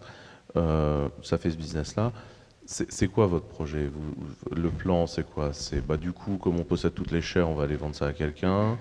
Ça fait du rendement, on est bien, on va faire autre chose. Même si on fait autre chose, on trouve des gens pour nous remplacer, c'est parti, quoi. Mais aujourd'hui, comment expliquer? Aujourd'hui, Crisp, on est arrivé là, on arrive à une croissance qui est de plus en plus forte, ça nous plaît. Oui, on continue. Il n'y a pas de limite. Tu sais, on a eu des offres de rachat assez impressionnantes déjà. Hein. On en a encore une autre boîte là qui a essayé il n'y a pas longtemps. Bon, les mecs étaient un peu cons. Bon, je sais pas comment dire. Oui, c'était un peu. non, jamais on aurait eu envie de bosser avec eux. C'était pas le. Il y avait peux deux nous raconter générations pourquoi assez éloignées quoi, dans le type de business, dans le type de produit. Et on n'a pas envie de bosser avec des costards cravates qui connaissent rien au logiciel et qui ont un site tout pété, quoi. Moi, ce que je propose maintenant, c'est donc là, j'ai essayé de tracer avec vous l'histoire de CRISP, donc telle qu'elle s'est construite. Ce que je propose, c'est est-ce que vous, dans le public, vous avez des questions pour ces jeunes gens sur le montage de CRISP, sur comment on monte la boîte Bootstrap, quels sont les intérêts et le non-intérêt en fait d'être bootstrappé, sur comment ils l'ont vécu. Est-ce qu'il y a des questions dans le public à poser? C'est des questions pertinentes. Ouais. Ce que je vous propose, quand vous avez des questions, vous vous pointez, comme ça vous attrapez un micro, puis comme ça vous vous déplacez, parce que sinon les gens à la captation, ils vont me tuer en fait. Donc vous venez me piquer mon micro, ça vous va? Moi j'avais une question, j'ai trouvé la dernière question intéressante sur comment vous voyez la suite. Vous dites il y a des boîtes qui ont essayé de nous racheter, qui ont fait des offres. En fait, c'est quoi la vision du truc? Enfin, est-ce qu'à un moment, vous pensez quand même que vous allez accepter une offre parce qu'elle est assez intéressante, ou est-ce que vous êtes juste content de gérer votre truc? Et Si. Oui, en fait, s'il y a une offre qui est tellement démente que. Non, mais le but à la fin, c'est quoi? Oui, c'est de faire de la thune quand même, ou c'est... Non, mais Oui. tu sais, c'est comme, je sais pas. Est-ce que instinctivement tu te dirais que tu ferais un bisou à Quentin? Tu dis non, mais à un moment, si je te signe un gros chèque, tu diras ah oui, tu vois. C'est ça, Ouais, vraiment. non, mais c'est ça, c'est intéressant. Mais, Même si je pense que ça, faire un bisou à Quentin, c'est tout à fait sympathique. Malgré ça, on aime ce qu'on fait, on se lève le matin, on a envie de toucher au produit. Et Ça fait comme 7 ans qu'on fait notre boîte, tu vois. Ouais. On aurait pu s'arrêter depuis longtemps, tu vois. Donc, En fait, je pense qu'on peut pas faire d'argent avec quelque chose qui ne nous intéresse pas. En fait, tu peux essayer de faire quelque chose qui t'intéresse pas. Franchement, qui peut être extrêmement rentable sur la durée, tu vas pas réussir à tenir. on aurait pu faire une petite boîte au début et être rentable, mais moi personnellement, ce qui vraiment j'adorais et ce que je voulais faire, c'est faire un produit que tout le monde sur cette planète utilise. Et alors au début, c'était un peu ambitieux, mais commencer à voir des gens dans le bus qui utilisent notre app, dans mon école, à 42, des gens qui utilisaient notre app, et ils ne savaient pas que c'était moi qui avais codé l'app. Oui, tout simplement, tous les jours, en fait, tu navigues sur le web et tu tombes sur des sites qui utilisent la Quand on avait aménagé les bureaux de CRISP, on avait loué une camionnette pour aller chercher des chaises et tout qu'on avait acheté sur le Bon Coin. Donc en allant chercher la camionnette, on va au Leclerc de Rezé et on voit que les personnes qui gèrent la loc des camionnettes, elles utilisent CRISP. Et c'est tous les jours comme ça.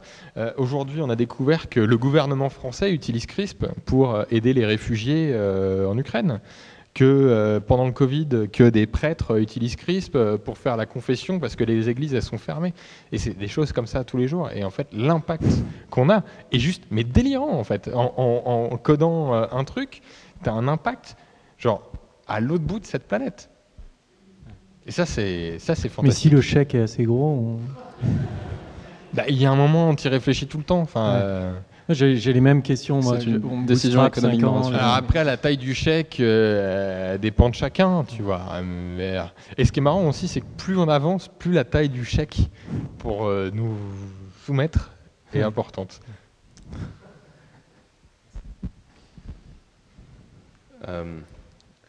Est-ce qu'il y a d'autres questions à poser?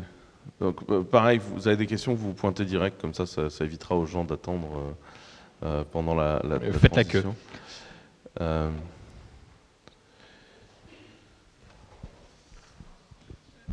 Moi j'avais une question, vous avez parlé de referral tout à l'heure. Là où je suis un peu impressionné, c'est sur la capacité où vous êtes développé sans commerciaux. Ça peut être une question, c'est une question délicate. Comment est-ce que vous avez fait pour vous développer? Quels sont vos canaux d'acquisition? Et comment est-ce que vous avez poussé le referral? CRISP, c'est un freemium à la base. Toujours aujourd'hui. Et en fait, les personnes qui utilisent notre plan gratuit, qui sont finalement sur la répartition des utilisateurs, c'est la majorité des utilisateurs, elles installent CRISP pour des besoins, je sais pas, un site personnel, un petit e-commerce qui fait pas encore de cash, etc. Et sur la chatbox, on a tout simplement un Powered by CRISP. Et en fait, ça, à la base de la boîte, c'est plus majoritaire, enfin c'est plus totalement le cas aujourd'hui, mais à la base, en fait, dans Crisp, ça nous coûtait rien. En fait, les gens cliquent, ils tiens, c'est quoi ça? C'est une chatbox, tiens, c'est Crisp, tac, j'arrive sur le site, je sign up. Et en fait, notre canal d'acquisition, finalement, c'était les sites des utilisateurs gratuits. On faisait pas de pub, enfin, c'était juste un bouton Powered by Crisp sur la chatbox. Et les utilisateurs payants ne l'avaient pas. Mais étant donné que les utilisateurs gratuits étant un freemium étaient en majorité. C'est un problème qu'on s'est rendu compte, c'est que à force d'avoir de plus en plus d'utilisateurs payants, du coup, il y avait de moins en moins de liens de referral. Et au moment, on s'est dit, mais qu'est-ce qui se passe? Est-ce qu'on serait pas en train de se tirer une balle dans le pied? Et donc, maintenant, pour une fraction des utilisateurs payants, ils ont quand même ce lien-là. Parce qu'ils ne payent pas assez. Ok, donc ça c'était pour le début et maintenant j'imagine que vous avez ouvert de nouveaux leviers d'acquisition. Donc on a fait ça pendant assez longtemps. Après on a recruté Antoine qui a mis un gros coup de boost sur l'ICO. C'était un truc qu'on maîtrisait pas beaucoup. Et un truc aujourd'hui qui est assez vrai encore pour Crisp, c'est alors c'est pas quelque chose qui est très explicable et avec beaucoup de métriques, mais on a un bouche à oreille qui est incroyable. Mais alors, vraiment, c'est le nombre de gens qui disent qu'ils ont installé Crisp parce que... Parfois, c'est des personnes qui changent de boîte aussi. Et en fait, elles arrivent finalement avec le fait de l'idée on va utiliser Crisp parce que j'utilisais ça avant. Des stagiaires qui arrivent, qui utilisaient ça pour leur projet perso et qui arrivent dans les boîtes. Et c'est comme ça qu'on est arrivé, par exemple, chez les grands comptes. Parce qu'à la base, à l'époque, on ne ciblait pas du tout les grands comptes. Tu vois, notre prix maximal, jusqu'il y a quelques temps, c'était 100 € par mois. Et en fait, on s'est retrouvé avec des gens qui bossaient dans des startups, qui se retrouvent embauchés chez la Maïf, chez Air France, chez Renault. Et au bout de 10 réunions chez Renault, ils disent « Ah tiens, on a un problème de support client, etc. » Il y a quelqu'un qui dit bah, « Moi, j'ai la solution, c'est Crisp. » Et du jour au lendemain, on débarque comme ça chez les grands comptes. Et ça, c'est vraiment très important. Tu vois, on disait « On se fight vraiment pour nos clients, on est bienveillant. » C'est-à-dire que des bugs, ça arrive quand on en est, des problèmes qu'on ne fait pas bien, ça arrive, c'est normal. Par contre, quand on nous dit un truc, on le prend très très au sérieux. Vraiment. Et tous les jours, on se bat pour corriger des problèmes et être super bienveillant avec nos clients pour que tout se passe bien et qu'ils soient ravis. Et ça, ils s'en sont reconnaissants forcément. Ok, merci beaucoup. Mais en fait, enfin, pourquoi tu vas toujours chez la même coiffeuse ou chez le même resto? Parce que c'est bon et qu'ils sont sympas. Un des éléments, effectivement, c'est que Crisp a réussi à se mettre sur un volume de prix qui est no-brainer, c'est-à-dire que c'est pas cher, et donc il n'y a pas de décision d'acheter du Crisp, c'est simple à acheter. Et je pense que ça, c'était très malin parce que ça a permis une croissance PME. Et en fait, dans les grands groupes, c'est presque un handicap parce que tu passes pour un guignol avec ton tarif à que dalle. Mais du coup, vous n'avez pas de sales. Et comme vous n'avez pas de sales, vous n'avez pas besoin de rentabiliser les sales, donc vous n'avez pas besoin d'augmenter le prix du truc pour rentabiliser les sales. Il y a un truc qui est intéressant, c'est qu'on quand on a fait ce prix-là, on a vachement réfléchi, parce qu'en fait, on s'est dit, ce sera beaucoup moins cher que la concurrence. Et ce sera tellement moins cher que la concurrence qu'ils ne pourront pas réduire leur prix, parce que vu leur structure de coût, ils vont se tirer une balle dans le pied. Et c'est tellement pas cher que ça va être un vrai frein à l'entrée pour des nouveaux entrants. Parce que c'est tellement pas cher que s'ils veulent faire le même tarif, ils ont intérêt à charbonner dur comme on l'a fait. Après, il y a un autre truc qui est vrai, c'est que du coup, ce modèle de Powered by Crisp dans la chatbox, c'est des modèles... En fait, il y a certains produits qui, dans eux-mêmes, ont leur capacité de croissance. Et moi, je me souviens... Dropbox, par exemple, ils ont fait ça. Dropbox, avec les quotas gratuits, si jamais tu arrives à inviter tes potes, c'est aller très loin. Il y a des mecs qui ont mis leur lien d'affiliation Dropbox en pub pour Dropbox sur Google. Et en fait, tu vois, ils ont payé quelques centimes, des gens qui ont cliqué, sont inscrits à Dropbox en pub Dropbox via leur lien d'affiliation. C'est la base de l'affiliation. Et ça, c'est un des modèles qui marchent comme ça. Un des meilleurs modèles aussi que je connaisse là-dessus, qui était mais vraiment fou. J'oublie systématiquement le nom de ce réseau social, mais c'était au moment où on parlait toujours des réseaux sociaux d'entreprise. Il y avait un des réseaux sociaux. En fait, tu t'y inscrivais et à partir de ce moment-là, toutes les adresses en @macompagnie.com pouvaient rejoindre ce réseau social-là. Un truc que c'était gratuit. Un truc que j'ai fait au début, c'est que j'ai essayé de la traction par LinkedIn et en fait, j'ai mis les adresses support de Crisp sur LinkedIn, sur mon LinkedIn en adresse secondaire. Du coup, tous les gens qui venaient nous contacter au support, en fait, naturellement, j'arrivais dans leur suggestion. En tout cas, un truc qu'il faut comprendre, c'est que pour réussir une boîte, il faut réussir à avoir une croissance géométrique et pas linéaire. Et en fait, ça, vous ne pouvez pas l'avoir si vous êtes obligé de tout faire à la main et d'aller convertir chaque client par une action humaine. Et donc, si à chaque fois, vous êtes obligé d'aller cold mailer des gens, envoyer des messages sur LinkedIn pour utiliser votre produit, vous allez y passer une énergie phénoménale et ça ne va jamais scaler.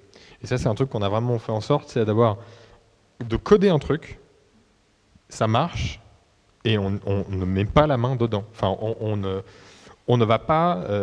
c'est un réservoir et on ne va pas boucher le réservoir. Et en gros, faire en sorte d'avoir une black box, qu'on fait que coder la black box et qu'elle génère elle-même la croissance. Et on a codé un tas d'outils, enfin Valérian, il a codé un tas d'outils sur Crisp, aussi comme Patrol. Et en fait, on code Crisp. En fait. Notre boîte, on la code. Il y a plein de choses, le temps a de la valeur et il y a plein de choses qu'on fait à la main parce que c'est la meilleure façon de comprendre qu'est-ce qu'on fait, qu'est-ce qui change, qu'est-ce que les gens veulent. Et il y a un moment en fait où on a compris parce qu'on l'a fait à la main et on l'automatise pour gagner du temps pour le futur. Et en fait, l'histoire de Crisp, c'est vraiment genre on fait les trucs à la main, on automatise, on fait les trucs à la main, on automatise, etc. de manière très itérative. Est-ce que vous pensez que c'est possible de bootstrapper une boîte qui fait un produit comme ça, sans compétences techniques préalables? Un Crisp, ça sera un peu compliqué. Crisp, oui, pas possible. Il y a de plus en plus de gens qui veulent faire du no-code. Le problème, c'est que c'est tellement un avantage de savoir coder. Mais c'est tellement un avantage que ça simplifie un tas de choses quand tu fais une boîte. Même en faisant du no-code. Et est-ce que c'est dur de coder? Alors, en fait, en tout cas, je pense que tout le principe d'une boîte, c'est que quand on va faire une boîte, il faut être l'expert de ce qu'on va faire. Et que c'est compliqué de faire une boîte software si vous n'êtes pas un softeux. Mais toi, tu as fait Clever, faire de l'hosting, tu savais faire en fait. Les systèmes distribués et tout, tu es un expert de ça. Nous, c'est pareil, on est des experts dans le chat, c'est vraiment notre truc. Et donc, à un moment, quand vous voulez choisir une idée de boîte, faites quelque chose dans lequel vous êtes expert. Et tu sais que tu es en partie responsable, enfin tu le sais, je te l'ai déjà dit, mais responsable de pourquoi on a fait Crisp aussi. Parce qu'on avait fait un startup week-end à Brest, on avait une idée de merde, vraiment de merde. Hein. Et à la fin, on était comme vous, jeunes gens, à venir te parler à la fin. Et tu as fait... Moi, de toute façon, les mecs, c'est simple. Le jour où vous faites une boîte, faut pas vous faire chier. Vous faites un truc que vous connaissez bien. Et puis, vous voyez Gmail, par exemple, ou Google. Petit à petit, ils font Google, et puis après, ils font Gmail, et puis après, ils font YouTube. Et à chaque fois, ils font le truc parfait. Et petit à petit, vous grossissez comme ça. Et en gros, je reprends ma voix. Baptiste a une capacité d'impersonation impressionnante. Et un truc qu'on a compris ce soir-là, c'est qu'en fait, on mettait plein de post-it chez nous d'idées de boîte à la con. Et en fait, on en a enlevé plein. Parce qu'en fait, est-ce que déjà tu as envie de taper 5-10 ans de boîte à faire un truc que tu n'aimes pas faire? Donc ça, t'enlèves. Est-ce que tu es un expert en ça? Non. Et ça simplifie nettement l'équation. Au final, l'idée de Crisp, elle était nulle part sur les murs de ton appartement. Oui, c'était ça. Mais en fait, c'est simple. Quand vous faites une boîte, faites un truc dans lequel vous êtes expert. Parce que si vous êtes obligé d'embaucher 10 personnes pour faire un truc aussi simple que ça, ça va pas être efficient. J'ai souvent une blague que je raconte sur ça, sur ayez la passion de ce que vous faites. Une fois, il y a André, qui est un pote à moi, qui est chauve, qui rentre dans mon bureau. Et ça arrive d'être chauve. Hein. J'avais pas été chez le coiffeur depuis tellement longtemps. J'avais la barbe là, les cheveux là, en mode vraiment genre clodo quoi. Et André rentre dans mon bureau et il me dit « Gars, je sais ce qu'on va faire. On fait le Uber du coiffeur. » Et je le regarde et je lui fais « Mec, tu t'es vu, tu m'as vu, genre à quel moment on est crédible, tu vois. On sait pas ce que c'est qu'un coiffeur tous les deux, tu vois. On peut pas faire ça, ça n'a pas de sens. » Et du coup, si vous voulez faire une boîte bootstrap qui tient, en fait, mais comme vous allez bosser comme des chiens, faut un minimum que le dossier vous intéresse en fait. Sinon, ça tient. C'est comme nettement plus efficient de se lancer. En fait, notamment une boîte B2B, ça n'est ni plus ni moins qu'industrialiser un métier. Et pour industrialiser ce truc-là, il n'y a rien de mieux que d'en être expert. Je pose des questions à Grégory, Ouais. en fait, parce que je ne connais pas certaines particularités de l'organisation. Est-ce qu'il y a d'autres questions ou pas que vous voulez poser à Chris? Est-ce que cette conférence... Alors, première question. Est-ce que ouais, je le prends après. Est-ce que ça vous a apporté quelque chose, cette histoire, ou pas du tout? Ils vont dire oui poliment. Non, mais enfin, ceux qui pensent que ça leur a apporté quelque chose, levez 2 bras en l'air. Ok. Est-ce que c'est un format qui vous semble compétent? N'hésitez pas à venir me voir après pour me dire si le format était cohérent ou pas. Maintenant, viens poser ta question, je t'en prie. Alors moi j'avais une question. En baladant sur le site de CRISP, j'étais surpris de voir qu'il y avait si peu d'employés. Et avec autant d'utilisateurs, justement, vous dites que le but c'est de toucher le plus d'entreprises possible. En ayant peu d'employés et énormément d'utilisateurs, comment est-ce que vous arrivez à shipper rapidement et à faire les features que les gens demandent? C'est parce qu'on est peu qu'on le fait, qu'on arrive à le faire. Ouais, c'est une équation. C'est une équation. En fait, on est peu. Du coup, il y a très peu de strates de communication, etc. Enfin, en fait, les décisions, elles se prennent assez simplement par des individus, quoi, pas par des groupes. Et puis on se dit à un moment, là, il y a un problème, tu vois. Alors, les utilisateurs veulent telle feature, bah, ils veulent un bot, par exemple. Qui est-ce qui se chauffe, quoi? Bah, là, moi, ça me chauffe de faire un bot. Donc là, j'alloue un chunk de, je sais pas, 2 mois de mon temps, full time, à faire le bot. Et je fais que ça. Okay. Aujourd'hui, c'est moins possible, puisqu'on a plein de problèmes qui arrivent au jour le jour. Mais en tout cas, Mais il y a une époque en fait, où c'était extrêmement efficace pour commencer comme stratégie, puisqu'en fait, tu as tout le temps du monde, tu n'as pas trop de problèmes, puisque tu n'as pas trop d'utilisateurs. Donc tu peux te dire, bah là, en fait, je passe mon cerveau en mode, je fais un bot, je travaille que sur ça pendant 2 mois. Et je bosse 12 heures par jour, tous les jours. C'est un truc qu'on essaie C'est l'histoire d'avoir de crise. que des A-players, ça veut tout et rien dire, mais en gros, on prend vraiment notre temps pour recruter. On n'est pas en mode, tiens, pour dire, enfin, cette année, on recrute 20 personnes. Il y a plein de boîtes, notamment qui ont levé des fonds, ils sont en mode, cette année, on recrute 100 personnes, et puis l'année d'après, 200. Et en fait, à la fin, ils arrivent avec un château de cartes de gens qui ne se connaissent pas. Nous, on a croisé une boîte qui a voulu nous racheter. Ils sont passés de on est bootstrappé à on lève des fonds. Et en un mois, ils ont dû passer de 20 à 100. 200. Ouais, même 200. On a été Il dans fait leur d'avoir tout l'étage nouveau- d'une tour. Ils étaient vraiment dans une tour, et je ne sais pas ouais. si certains ont regardé Silicon Valley, le moment où ils passent de l'appart, enfin de la maison, au moment où ils ont des bureaux avec un chef sushi et plein de nouveaux sales qui personne ne se connaît, et en fait les salariés demandent au CEO de la boîte qu'est-ce qu'on fait, et le mec après il va gerber. Et vraiment ce qu'on a vu dans cette boîte là, c'est que en fait ça se voyait, les gens ils avaient pas ils shippaient peu en fait. On voyait que c'était compliqué pour le CEO, effectivement, comme Silicon Valley. Les personnes ne se connaissaient pas. Il y avait la cuisine, tu sais, avec les céréales, distributeurs de céréales, la machine qui faisait les cappuccinos, etc. Enfin, Ils en branlaient une pas machine une, mais pour- ça se voyait, les gens, ils étaient en train de marcher, de parler. Genre, mais vous n'êtes pas en train de bosser, qu'est-ce que vous faites? Et en fait, curieusement, en fait, en étant moins, tu peux mieux à exécuter beaucoup plus vite. Tu vois, par exemple, WhatsApp, ils se sont vendus 20 milliards. Ah, ils étaient quoi? Même pas 20? Ouais, 20. Hein. Donc, il n'y a pas de limite. Par contre, ça veut dire que les gens qui sont dedans, il faut bien sélectionner les personnes. Il faut avoir une mentalité qui colle vraiment bien à l'équipe. Et une team de A-players, quoi. Et c'est vraiment un truc qu'on cherche. On s'en fout de prendre notre temps. Par exemple, demain, j'ai un call avec un candidat pour un poste où ça fait peut-être 6 mois qu'on cherche. On cherche un YouTuber de service. Quand je dis pas ça péjorativement, hein, je dis un YouTuber full-time, quoi. Et c'est compliqué à trouver quelqu'un qui a un talent né pour être face caméra, qui sait monter, c'est compliqué. Et il y a 2 jours, un soir, je reçois un message, en description, je vais voir, j'arrive sur son YouTube et je me dis « Waouh, trop bien !» Et tu vois, il suffit juste d'attendre et de trouver les bonnes personnes. Ok. Et de les garder. Ok. Merci.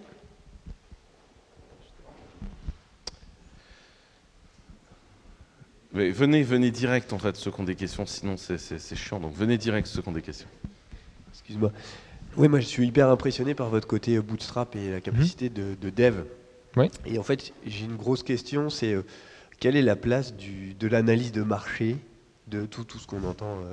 Aucune. Ouais, voilà. Non, mais en fait, est-ce que vous êtes vraiment drivé par la tech ou alors vous avez vraiment eu ce côté, on a sensibilisé un marché, on l'a caractérisé, on l'a...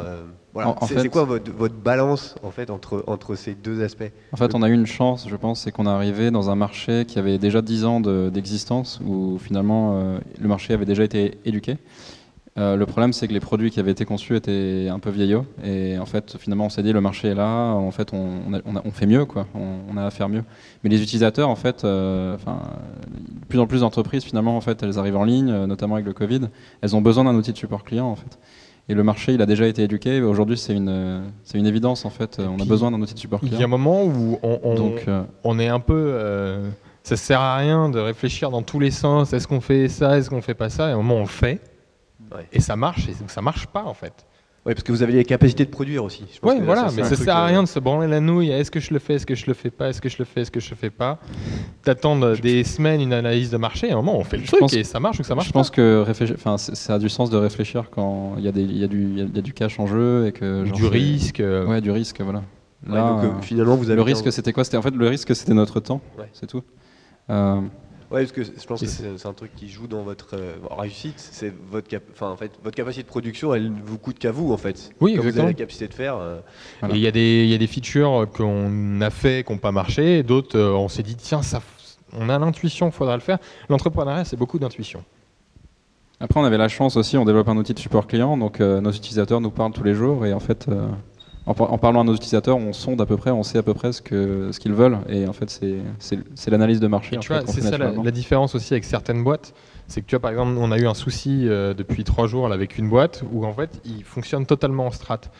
Tu as une team support, après tu as support plus, et après tu as les devs, tu as les product managers, et après tu as des C-levels et encore un bonhomme au-dessus. Et en fait, on était certain qu'il y avait un problème. Et en fait, pour remonter la pile, ça a été terriblement compliqué. En fait, notre ingénieur, c'était un problème d'un bug en fait dans du software. Et nous, on comprenait que c'était un bug. Il fallait qu'on parle à un ingénieur. Le mec en face aurait compris. Le problème, c'est qu'ils étaient protégés par la structure et la hiérarchie, qui nous disaient que non, en fait, c'était notre faute. Et c'est ça le truc avec Crisp, c'est que comme on est petit, on peut très facilement remonter des choses qui reviennent directement d'en bas de nos utilisateurs et les intégrer. Et c'est des choses, ça peut aller très très vite chez nous. Peut-être aussi pour répondre à ta question, il y a un truc qui est important en entrepreneuriat à comprendre. Il y a une différence fondamentale entre faire du chiffre d'affaires ou du PIB, si tu pars à l'échelle du pays, et faire de la valeur ajoutée. Je m'explique. Tu peux te défoncer à écrire un dossier CIR, tu vas pouvoir le vendre, voire même ça va rapporter de l'argent à la boîte, mais la réalité, c'est que tu as détruit de la valeur ajoutée de la société. Et on a un énorme problème globalement dans les grosses organisations, et d'autant plus en France, qui est la bureaucratie, mais pas seulement ça, qui est cette incapacité des gens à comprendre qu'ils ont un bullshit job. C'est-à-dire qu'ils font un job, ils se défoncent à ça, mais leur travail ne produit aucune valeur ajoutée. Là, ce qui est important, c'est qu'il y a de la valeur ajoutée. C'est-à-dire qu'avant, il n'y avait rien, maintenant, il y a un truc et que ça vaut de l'argent. Et ça s'appelle la valeur ajoutée. Et puis, en fait, si votre boulot au quotidien n'a pas de valeur ajoutée, posez-vous une question fondamentale et apprenez un nouveau boulot. On a tous une valeur et une boussole dans ce qu'on fait. C'est juste qu'il y a des boîtes, nous, c'est là-dessus aussi, on veut se lancer là-dedans, c'est sur notre chaîne YouTube, c'est expliquer à quel point le taf le support client de certaines boîtes, c'est de la merde, et à quel point le support client d'autres boîtes est génial. Par exemple, si je te dis une compagnie aérienne, tu vas dire, c'est l'enfer sur Terre. Et si je te dis Apple, c'est en général plutôt très bon. Et en tout cas, ce qui est intéressant, c'est quand tu vois le support client d'une boîte, en général, tu vois comment la boîte, elle est câblée en interne. Et plus le support client d'une boîte, en général, est efficace, plus la boîte, elle est bien câblée. Et nous, on utilise vraiment le support client comme un outil pour Crisp, pour aller plus vite et mieux. Parce qu'en gros, toute la journée, il y a un tas de gens qui ont des idées incroyables. Et on les utilise, ces idées, en fait. Enfin, franchement, entre nous, entre quand il y a un bug et quand le bug est résolu, ça peut être 10 minutes parfois. C'est tiens, il y a un bug. Ah bon, il y a un bug là? Ah oui, il y a un bug. Bah attends 2 secondes. Et tiens, c'est bon, c'est commité, c'est déployé. Refresh. Ah ouais, c'est corrigé. Bon, ben merci. Et c'est ça la différence avec tout un tas d'autres boîtes. Ça fait la cotation Non, non, non, non, on va pas faire une milestone, bug, machin truc. On résout le bug et c'est fini. Merci beaucoup à vous deux pour votre retour, c'est super intéressant. En vous écoutant, j'ai l'impression que, en ayant vu pas mal de boîtes passer, vous avez une culture assez unique. Est-ce que vous l'avez intellectualisé? C'est quelque chose que vous avez fait en vous inspirant d'autres boîtes qui vous plaît? Ou est-ce que vous l'avez créé du coup comme ça? Je vois ta réponse déjà. Et j'ai une autre question du coup un peu en suspens. Est-ce que vous pensez que si vous ne vous étiez pas rencontrés tous les deux, vous auriez pu être des indie makers, c'est-à-dire des personnes qui développent eux-mêmes leurs propres produits, solo dans leur coin, et faire cette vie-là. J'ai un peu l'impression que vous êtes des deux indie makers au final. Oui, oui. Ouais, c'est ça, ouais. Je pense qu'on aurait été indie maker, mais tout seul, c'est jamais. Enfin, ça fait des choses généralement pas aussi grosses que ça. Ouais, on a eu de la chance. Il y a une sorte d'émulation à être deux. Mais comme on a fait Crisp, c'est un peu comme un mariage. Hein. Enfin, on a eu vraiment de la chance dans notre vie, Valérian et moi, de se rencontrer. Je sais ce que je lui dois, il sait ce qu'il me doit, et on ne serait pas là l'un sans l'autre. Après, c'est vrai que c'est de la chance de trouver le bon cofondateur. On a eu de la chance. Le reste, c'est du travail. Voilà. Et de la chance, un peu de chance. Un peu de chance.